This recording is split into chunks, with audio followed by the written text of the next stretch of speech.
Ó Mãe Santíssima, intercedei por nós para que possamos bem compreender os ensinamentos de vosso Divino Filho, nosso Senhor e Salvador Jesus Cristo, e as explicações dos pais da Igreja.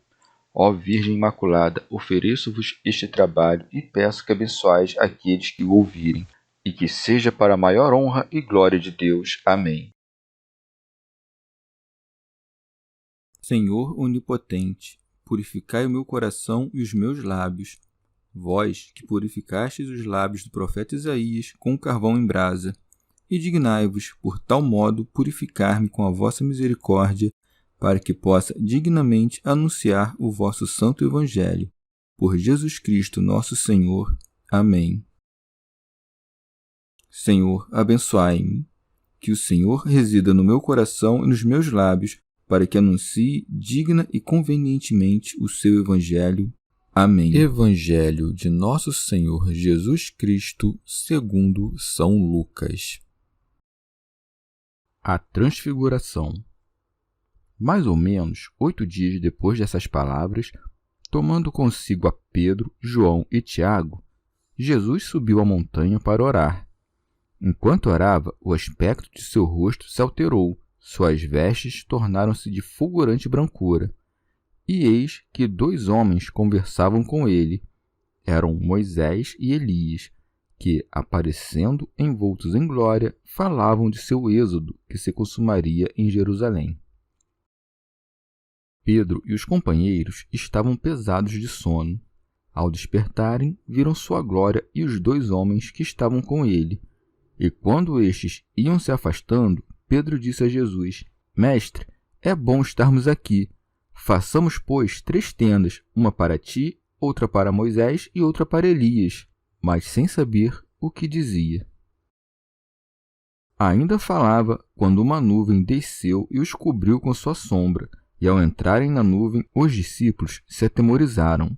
Da nuvem, porém, veio uma voz dizendo: Este é o meu filho dileto, ouvi-o. Ao ressoar essa voz, Jesus ficou sozinho. Os discípulos mantiveram silêncio e, naqueles dias, a ninguém contaram coisa alguma do que tinham visto. Comentários dos Pais da Igreja. Eusébio. Depois de revelar a seus discípulos o grande mistério de sua segunda vinda, o Senhor, para que a crença deles não repousasse toda em meras palavras, dá à fé deles uma imagem visível do seu reino. Daí segue: mais ou menos 8 dias depois dessas palavras, tomando consigo a Pedro, João e Tiago, Jesus subiu a montanha para orar. São João Damasceno. Mateus e Marcos, de um lado, dizem que a transfiguração aconteceu 6 dias depois da promessa do Senhor aos discípulos. Lucas, de outro, diz que foram 8 dias. Não há, porém, nenhuma discordância entre os evangelistas. Os que enumeram apenas 6 não contam o primeiro nem o último dia, isto é, o da promessa e o do cumprimento da promessa, mas apenas os intermediários. O que enumera todos os 6 inclui também esses 2, mas por que não foram chamados todos para esta visão, mas apenas alguns? Um só, afinal, era indigno da visão da divindade, a saber, Judas, conforme aquela passagem: retire-se o ímpio para que não veja a glória de Deus. Se Nosso Senhor tivesse excetuado apenas ele, a inveja teria incitado aquele homem mau a uma maldade ainda maior. Por isso, tirou ao traidor uma ocasião de traição ao deixar ao pé do monte todos os demais apóstolos. Porém, tomou consigo 3 para que sua palavra se alicerçasse em 2 ou 3 testemunhas. Chamou Pedro para mostrar-lhe que a declaração que ele fizera da divindade de Cristo era confirmada pelo próprio Pai, e porque ele haveria de se tornar o chefe de toda a Igreja. Chamou Tiago, porque haveria de morrer por Cristo antes de todos os discípulos. Chamou João, que era o instrumento mais puro da teologia, para que, tendo visto a glória do Filho, que não está sujeito ao tempo, soasse as palavras: no princípio existia o Verbo. Santo Ambrósio. Ou ainda, Pedro subiu junto porque recebeu as chaves do reino dos céus. João, porque lhe foi confiada a mãe. Tiago, porque foi o primeiro a subir ao trono sacerdotal do reino dos céus, Teofilacto. Ou ainda, tomou estes, porque seriam capazes de guardar segredo do milagre e a mais ninguém revelá-lo. Para orar, subiu o monte, ensinando-nos assim buscar a solidão e as alturas ao orar, sem nos inclinarmos sobre nada terreno. São João Damasceno. A oração dos servos é diferente da oração do Senhor. O servo ora elevando o intelecto a Deus. Já o intelecto sagrado de Cristo, que está unido hipostaticamente a Deus, nos guia até as alturas de Deus por meio da oração. Ensina-nos que, longe de ser adversário de Deus, venera-o como seu princípio e progenitor. Com isto, ainda armava uma cilada ao demônio, que buscava saber se Jesus era Deus, o que o poder dos seus milagres atestava suficientemente. Escondia, sob uma espécie de isca, um anzol, a fim de fisgar, pelo revestimento do corpo, aquele que, pela esperança da deificação, fisgara o homem. Por isso segue. Enquanto orava, o aspecto de seu rosto se alterou. São Cirilo. Não é que seu corpo tivesse mudado de forma, mas uma glória resplandecente o cobria. São João Damasceno. O diabo, vendo-o resplandecer enquanto orava, lembrou-se de Moisés, cujo rosto resplandecera com glória. Mas Moisés é glorificado por uma glória extrínseca, já o Senhor por um esplendor inato da glória divina. Como afinal é uma só a glória do Verbo e da carne, segundo a união hipostática, a transfiguração do Senhor não usurpa algo que ele não era, mas manifesta aos discípulos o que ele era. Por isso, Mateus diz que ele foi transfigurado diante deles, e que sua face resplandeceu como o sol, pois o que o sol é para as coisas sensíveis, isto é Deus para os inteligíveis. E assim como o Sol, fonte da luz, é difícil de ser visto diretamente, ao passo que sua luz que chega à Terra pode ser vista sem dificuldades, do mesmo modo, a face de Cristo brilha mais intensamente como o Sol, e suas vestes se tornam brancas como a neve. Por isso segue, suas vestes tornaram-se de uma fulgurante brancura, porque fora iluminado pela participação na luz divina. E para mostrar que é um só o Senhor do Novo e Antigo Testamento, calar a boca dos hereges, firmar a fé na ressurreição e provar que o transfigurado era Senhor dos vivos e dos mortos, Moisés e Elias assistem o Senhor na sua glória, como dois servos que apareceram envoltos em glória. Era necessário, com efeito, que os discípulos que vissem a glória e fidelidade desses servos se enchessem de admiração pela piedosa descida do Senhor, se inflamassem de amor por aqueles que foram encarregados desse trabalho antes deles e se fortalecessem para os trabalhos da fé, pois quem conhece as recompensas dos seus trabalhos os tolera mais facilmente. São João Crisóstomo. Outro motivo, ainda para mostrar na sua companhia os dois profetas, é que, uma vez que o povo afirmava que Jesus era Elias ou Jeremias, foi necessário distinguir o Senhor dos seus escravos, e esclarecer que Cristo não era inimigo de Deus, nem transgressor da lei, pois, do contrário, nem Moisés, legislador divino, nem Elias, que tanto zelou a glória de Deus, teria ficado a seu lado. Fez isto também para demonstrar as virtudes desses homens, pois ambos inúmeras vezes haviam se exposto à morte para guardar os mandamentos divinos. Queria ainda que os discípulos os imitassem no governo do povo, tornando-se mansos como Moisés e zelosos como Elias. Por fim, Nosso Senhor chama esses profetas à sua transfiguração para consolar Pedro e os demais que temiam a paixão, mostrando-lhes a glória da cruz. Por isso segue. Falavam de seu êxodo que se consumaria em Jerusalém. São Cirilo, isto é, o mistério da encarnação e a paixão salvadora, que haveria de ser cumprida na venerável cruz. Santo Ambrósio. Em sentido místico, o Salvador lhes mostra a transfiguração apenas depois de falar-lhes da negação de si mesmo e da cruz, porque quem ouve as palavras de Cristo e nelas crê, verá a glória da ressurreição. E no 8º dia que aconteceu a ressurreição, E é por isso que os salmos, em sua maioria, são escritos para serem cantados na oitava. Ou ainda, a transfiguração serviu para nos demonstrar o que dissera, que quem perder a sua vida por causa de Deus a salvará, porque receberá na sua ressurreição as promessas de Cristo. São Beda. Pois, assim como o Senhor ressuscitou dos mortos depois do sábado, o 7º dia da semana, em que fora posto a repousar no túmulo, do mesmo modo nós, depois das 6 eras do mundo e da 7ª, em que as almas gozam do eterno repouso na outra vida, haveremos de ressuscitar na 8ª era. Santo Ambrósio. Já Mateus e Marcos lembram que ele tomou consigo os discípulos depois de 6 dias, e poderíamos dizer que foi depois de 6.000 anos, e não dias, porque 1.000 anos, aos teus olhos, são como um dia. Porém, contam-se mais de 6.000 anos até a ressurreição, mas preferimos entender o número de 6 dias simbolicamente, porque em 6 dias as obras do mundo foram completadas, de sorte que o tempo signifique as obras e as obras signifiquem o mundo. E assim, a futura ressurreição é mostrada depois de completados os tempos do mundo, ou ainda, porque aquele que se elevou acima do mundo e atravessou a duração desta vida será colocado nas alturas para esperar na eternidade os frutos da futura ressurreição. São Beda.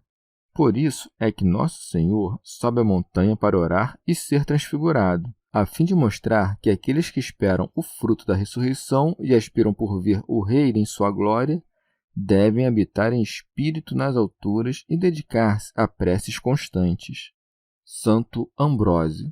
Nesses 3 homens levados ao topo do monte, eu haveria de pensar que está abarcada, em sentido místico, a raça humana inteira, porque dos 3 filhos de Noé derivou toda a raça humana, se não percebesse que esses 3 discípulos foram escolhidos a dedo. 3, portanto, são escolhidos para subir a montanha, porque ninguém pode ver a glória da ressurreição, a não ser que conserve com a inteireza e simplicidade da fé o mistério da Trindade. São Beda. O Salvador, ao ser transfigurado, mostra-nos a glória, quer da sua ressurreição futura, quer da nossa, pois, como apareceu aos apóstolos naquele momento, assim aparecerá depois do juízo a todos os eleitos. As vestes resplandecentes do Senhor são o coro de santos que o rodeiam. Estas vestes que, enquanto Nosso Senhor andava na terra, por certo pareciam desprezíveis, ao subir a montanha brilharam com uma nova alvura, porque agora somos filhos de Deus, mas não se manifestou ainda o que seremos. Sabemos que, quando ele se manifestar, seremos semelhantes a ele. Santo Ambrósio. Ou ainda, o Verbo aumenta ou diminui em ti segundo a medida das tuas forças, e a menos que subas a um grau mais elevado de sabedoria, não se manifestará a ti a glória do Verbo de Deus em toda a sua grandeza. O vestido do Verbo são as palavras das Escrituras e como que um invólucro do intelecto divino. E assim como o vestido tornou-se branco resplandecente, do mesmo modo, o sentido das Escrituras hão de esclarecer-se aos olhos da tua mente. Então aparece Moisés e Elias, isto é, a lei e o profeta, junto do Verbo. Pois não pode haver lei sem Verbo, nem profeta que não profetize sobre o Filho de Deus. Teofilacto. Enquanto Cristo orava, Pedro se deixava vencer pelo sono. Ele era fraco e cedeu à fraqueza humana. Por isso está dito, Pedro e os companheiros estavam pesados de sono. Assim que despertam, porém, enxergam a sua glória e os 2 varões com ele. Por isso segue. Ao despertarem, viram sua glória e os 2 homens que estavam com ele. São João Crisóstomo. Ou talvez o evangelista chame de sono o estupor excessivo causado pela visão, pois não era noite, mas o esplendor daquela luz era excessivo para a fraqueza dos olhos. Santo Ambrósio. O esplendor incompreensível da divindade, com efeito, prostra os sentidos do nosso corpo. Pois, se os nossos olhos não conseguem olhar diretamente nem para os raios do sol, como a corrupção dos nossos membros humanos suportará a glória de Deus? e talvez por isso nosso Senhor permitira que o sono os oprimisse, para que disso tirassem a imagem da futura ressurreição, que segue ao repouso. E por isto viram despertos a sua majestade, porque ninguém pode ver a glória de Cristo a não ser que esteja acordado. Pedro encheu-se de júbilo e a glória da ressurreição seduziu aquele homem que a mundana glória sedutora não conseguira capturar. Por isso segue. E quando estes iam se afastando, Pedro disse a Jesus: Mestre, é bom estarmos aqui. São Cirilo. Talvez São Pedro julgasse que já se avizinhava o tempo do reino de Deus e por isso sugere habitar na montanha. São João Damasceno. Mas não é bom para ti, Pedro, que Cristo fique na montanha, pois se ali permanecesse, jamais a promessa que te fez alcançaria seu cumprimento, nem terias obtido as chaves do reino, nem teria sido abolida a tirania da morte. Não busques a bem-aventurança antes da hora, como Adão buscou a deificação. Virá o tempo em que contemplarás incessantemente o rosto de Cristo e habitarás junto daquele que é a luz e a vida. Santo Ambrósio. Pedro mostra-se superior não apenas no amor, como também nas obras da sua devoção. Este incansável trabalhador se oferece em nome de seus companheiros a montar 3 tendas. Por isso segue. Façamos, pois, 3 tendas, uma para ti, outra para Moisés e outra para Elias. São João Damasceno. O Senhor, Pedro, não te nomeou construtor de tendas, mas da igreja como um todo. Teus discípulos, teu rebanho, acataram tuas ordens e construíram uma tenda para Cristo e seus servos. Pedro não proferia intencionalmente essas palavras, mas inspirado pelo Espírito revelador do futuro. Por isso segue, mas sem saber o que dizia. São Cirilo. Pedro não sabia o que dizia, pois nem havia chegado ainda o fim dos tempos, nem era momento ainda de os santos tomarem parte da promessa de Cristo. E como a obra da salvação tivesse recém começado, como poderia Cristo deixar então de amar o mundo e de querer morrer por ele? São João Damasceno. Convinha não limitar os frutos da encarnação aos que estavam na montanha, mas espalhar entre todos que abraçassem a fé aquilo que se haveria de cumprir pela cruz e pela paixão. Tito Bostrense. Pedro, de fato, não sabia o que dizia, porque não convinha fazer 3 tendas para os 3. Os escravos, afinal, não podem ser contados com o Senhor, nem pode a criatura comparar-se ao Criador. Santo Ambrósio. Ademais, a condição não permite, enquanto estamos neste corpo corruptível, fazer uma tenda a Deus, quer na alma, quer no corpo, quer em qualquer outro lugar. E, embora Pedro não soubesse o que dizia, oferecia, não obstante, seu serviço ao Senhor. E isto não deve se atribuir a uma petulância impremeditada, mas a uma devoção prematura, que o acumulava de frutos da piedade, pois sua ignorância era própria da sua condição de homem, sua promessa própria da sua devoção.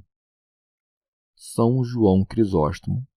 Ou ainda, porque ouvira o Senhor dizer que deveria morrer e ressuscitar ao 3º dia, e como pensasse que o lugar deserto e longe de tudo onde se encontravam oferecia bastante proteção, por isto é que disse: é bom para nós estar aqui.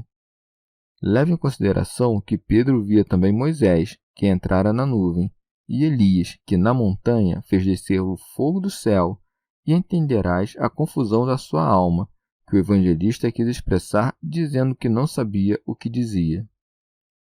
Santo Agostinho.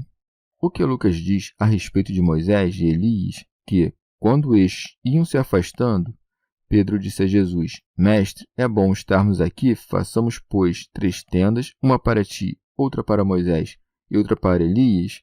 Não se deve crer que contradiga o que dizem Mateus e Marcos, segundo os quais Pedro fez essa sugestão enquanto Moisés e Elias ainda conversavam com o Senhor. É que omitiram o que Lucas acrescentou, que Pedro fez a sugestão ao Senhor quando os 2 profetas se retiravam. Teofilacto. Enquanto Pedro dizia, façamos 3 tendas, o Senhor fabricou uma tenda não feita por mãos humanas, e nela entrou com os profetas. Por isso se acrescenta. Ainda falava, quando uma nuvem desceu e os cobriu com sua sombra, para com isso mostrar que ele não era menor que o Pai, pois assim como no Antigo Testamento dizia que o Senhor habitava numa nuvem, do mesmo modo, no Novo, o Senhor é recebido numa nuvem, porém não tenebrosa, e sim resplandecente. São Basílio. É que a obscuridade da lei já havia passado, pois, assim como a fumaça sai do fogo, do mesmo modo a nuvem foi causada pela luz. Porém, porque a névoa é sinal de calmaria, essa nuvem que envolve Jesus prefigura o repouso na futura morada. Santo Ambrósio. Esta névoa que envolveu o Senhor era do Espírito Divino, e por isso não é obscura como os afetos humanos, mas clara a ponto de revelar o que estava oculto. Orígenes. Os discípulos, incapazes de suportar tamanha glória, prostraram-se humilhados sob a poderosa mão direita de Deus, com muito medo, porque sabiam o que fora dito a Moisés: o homem não pode ver-me e viver. Por isso segue, e ao entrarem na nuvem, os discípulos se atemorizaram. Santo Ambrósio.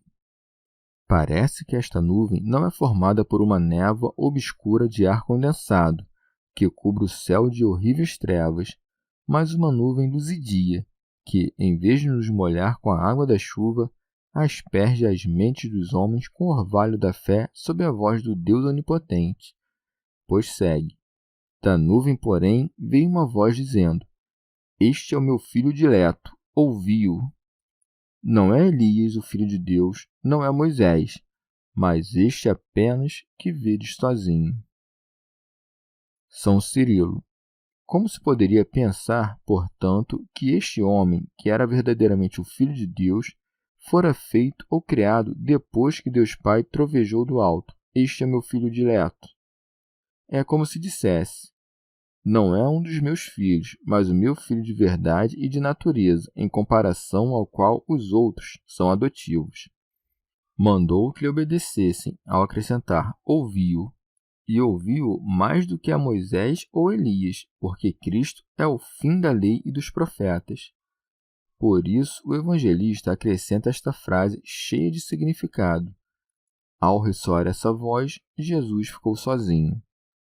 Teofilacto. Jesus ficou só para que ninguém cresce que essa frase, este é meu filho dileto, se referia a Moisés ou Elias. Santo Ambrósio. Retiraram-se aqueles 2, portanto, no momento em que Deus Pai nomeava o Senhor. 3 foram vistos no começo, 1 no fim, pois o fim perfeito é aquele em que sobra apenas 1. Os 2, portanto, como que se recolhem ao corpo de Cristo, porque também nós seremos um só em Jesus Cristo, ou talvez porque a lei e os profetas derivam do Verbo. Teofilacto. O que no Verbo começa, no Verbo termina. Este acontecimento dá-nos a entender que a lei e os profetas deveriam manifestar-se até certa época, como aqui na Transfiguração, Moisés e Elias, e que depois desse momento eles se retirariam para dar lugar apenas a Jesus. Com efeito, hoje em dia o Evangelho permanece, porém a lei cessou. São Beda. E repara que, assim como no batismo do Senhor no Jordão, o mistério da Trindade inteira é revelado, do mesmo modo o é aqui, nesta montanha resplandecente, porque veremos na ressurreição a glória daquele que no batismo confessamos. E não é em vão que aqui o Espírito Santo apareça sob a forma de uma nuvem reluzente, e ali sob a forma de uma pomba, porque quem na presente vida guardar com simplicidade do coração a fé que recebeu, na vida futura, há de contemplar na luz de uma visão manifesta tudo em que havia depositado sua fé. Orígenes. Jesus não quer que se revele antes da paixão nada a respeito da sua glória, e por isso segue. Os discípulos mantiveram silêncio, e naqueles dias a ninguém contaram coisa alguma do que tinham visto, porque se escandalizariam todos, e sobretudo os da plebe, se vissem ser crucificado alguém que de tal modo fora glorificado. São João Damasceno. Nosso Senhor dá estas instruções por saber que os discípulos são imperfeitos e não haviam sido ainda agraciados com a plena participação no Espírito. É que não queria afundar na tristeza os corações dos que não ouviram em sua glória, ou incitar a inveja e a fúria o traidor. Chegamos ao fim de mais um dia de comentários da Catena Áurea. Muito obrigado por ficarem até aqui, que Nossa Senhora derrame suas graças sobre nós e até amanhã.